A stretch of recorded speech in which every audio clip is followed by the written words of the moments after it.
யாரை வேண்டுமானாலும் கட்டிப்பிடித்து முத்தம் கொடுக்கலாம் என்பதால் கட்டிப்பிடிப்பதற்கு மக்கள் கியூவில் நின்றனர். எந்த இடத்தில் சுகம் மிக அதிகம் கண்டுபிடிப்பேன். ஆண்கள் பெண்களை கட்டிப்பிடிக்க, பெண்கள் ஆண்களை கட்டிப்பிடிக்க மண்டபம் முழுவதும் ஒரே முத்தம் சத்தம்தான்.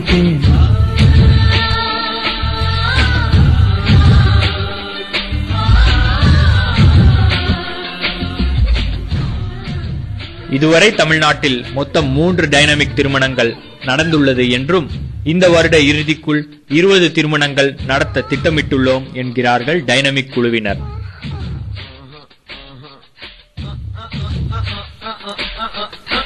பற்றி டைனமிக் தமிழக பொறுப்பாளர் ஸ்நேகனிடம் கேட்டோம்.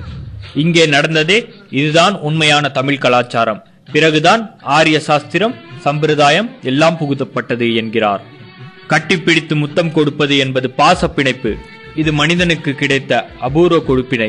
பாச பிணைப்புக்கு ஏகப்பட்ட பெண்களின் ஆதரவு இருக்கிறது என்றார் கவிஞர் ஸ்நேகன்.